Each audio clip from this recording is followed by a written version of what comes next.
আসসালামু আলাইকুম। কেমন আছেন সবাই? আজকে আমি এখানে শীতকালীন যে সবজিগুলো ওগুলো মিক্স করে চিংড়ি মাছ দিয়ে রান্না করব। তো এর জন্য প্যানে আমি ১ম এ সয়াবিন অয়েল গরম করে নিব। এরপর এতে আমি পরিমাণ মতো পেঁয়াজ কুচি, রসুন কুচি এবং পরিমাণ মতো চিংড়ি মাছ দিয়ে দিব। আমি এগুলো একসাথেই ভেজে ফেলবো। আপনারা চাইলে চিংড়ি মাছটা শুরুতেও আলাদা ভেজে নিতে পারেন বা পরেও দিতে পারেন। তবে এভাবে একসাথে দিয়ে দিলে এটার যে ফ্লেভারটা বের হয় খুব ভালো লাগে খেতে। তো যাই হোক আমি এখন এগুলো সবগুলো ভালো করে ভাজা করে নিবো। যখন এগুলো সবগুলো ভালো করে ভাজা হয়ে যাবে তখন আমি এখানে সামান্য পানি এড করে দিব। কারণ আমি এখানে গুঁড়া মসলাগুলো এড করে দিব এইজন্য।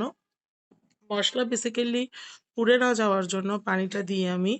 তো সেটা অবশ্যই খেয়াল রাখবেন। মসলা বাটা দেন আর গুঁড়ো মসলা দেন, অবশ্যই একটু সামান্য পানি দিয়ে দিবেন। এখানে আমি এখন পরিমাণ মতো আদা বাটা দিয়ে দিলাম। আদা বাটাটা দিলে আ রসুন বাটা, আদা বাটা এগুলো দিলে অবশ্য ফ্লেভারটা অনেক খেতে ভালো লাগবে। তো আমি একটু পানির পরিমাণটা বেশি করেই দিয়েছি। কারণ আমি যখন মসলাটা কষাবো ভেজিটেবলের পরিমাণটাও বেশি যাতে নিচে লেগে না যায়। তো এখন আমি এখানে পরিমাণ মতো কাঁচামরিচ বাটা দিয়ে দিচ্ছি। আমি কিন্তু কাঁচামরিচটা কাঁচাই ব্লেন্ড করেছি। সিদ্ধ করে নিইনি।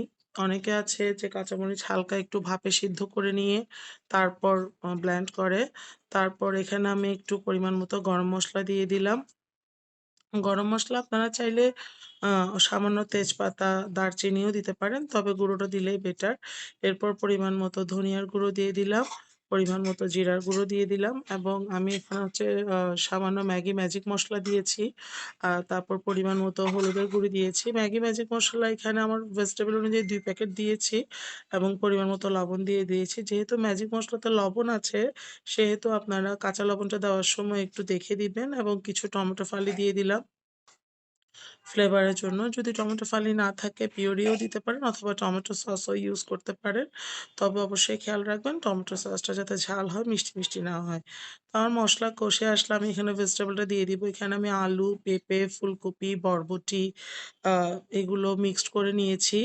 তো আমার সম্পূর্ণ ভেজিটেবল আমি দিয়ে দিচ্ছি। যাই হোক যদিও মনে হচ্ছে এখন বেশি, একটু পরে যখন রান্নাটা হয়ে যাবে ভেজিটেবল গুলো সব কমে আসবে। তো আমি এখন ভেজিটেবলটা কষানোর জন্য রেখে দিব এবং ঢাকা দিয়ে দিব। ভেজিটেবলটা কষে আসলে তারপর আমি এখানে পরিমাণ মতো পানি এড করে দিব। এখন কিন্তু ঢাকা দিয়ে আমি লো আঁচে ভেজিটেবলটা খুব ভালো করে কষিয়ে নিয়েছি। এখন আমি এখানে আমার ভেজিটেবলের যতটুকু পানি লাগবে সেই পানিটুকু দিয়ে দিব। এই ধরনের আসলে সবজিগুলো একটু পাতলা ঝোল করে খেতেই ভালো লাগে। আর যেহেতু কাঁচামরিচ বাটা দেওয়া হয়েছে তো ঝোলটা আরো মজা হবে। যাই হোক এখন কিন্তু আমি চুলার ফ্লেমটা বাড়িয়ে দিব। এতক্ষণ আমি মিডিয়াম ফ্লেমে রান্নাটা করেছি। তারপর এখানে আমি অল্প কিছু ভাত পাতা দিয়ে দিয়েছি। এটা হচ্ছে একদম অপশনাল। আপনাদের থাকলে দিবেন, না থাকলে নাই। তবে অবশ্যই ধনিয়া পাতাটা মিস না দেওয়ার চেষ্টা করবেন। তো এখানে আমি একটু উপর থেকে আরেকটু করে ম্যাগি ম্যাজিক মসলা দিয়ে দিলাম। যাতে ফ্লেভারটা খুব ভালো করে বের হয় এবং খেতে যাতে খুব ভালো লাগে। এখন যেটা হবে আমার কিন্তু ভেজিটেবল আপনার 90% সিদ্ধ হয়ে আসছে। এখন আমি জাস্ট ঝোলটা খুব ভালো করে ফুটে গেলেই ভেজিটেবলটা নামিয়ে নিবো। আমার ঝোলটা খুব ভালো করে ফুটে গিয়েছে এবং আমি এখানে পরিমাণ মতো ধনিয়া পাতা কুচি গার্নিশ করে দিব। পরিমাণ মতো না, অনেক বেশি করে দিবেন ধনিয়া পাতা কুচিটা। তো আমার কিন্তু ভেজিটেবল রান্না হয়ে গিয়েছে। দেখেন যে ভেজিটেবলের কালারটা কত সুন্দর এসেছে এবং এটা কিন্তু খেতেও অনেক ভালো লেগেছে। শীতকালে আসলে এ ধরনের পাতলা ঝোল অথবা আরেকটু ঝোল চাইলে কমিয়েও দিতে পারেন। এই ধরনের ভেজিটেবল গুলো খেতে অনেক মজা হয় গরম ভাতের সাথে। তো আপনাদের শীতকালীন কোন সবজিটা খুব প্রিয় এটা আমাকে অবশ্যই কমেন্ট করে জানাবেন। আমার শীতকালীন সবজির মধ্যে ফুলকপিটা খুব বেশি পছন্দ। ফুলকপি, সিমের বিচি। আল্লাহ হাফেজ।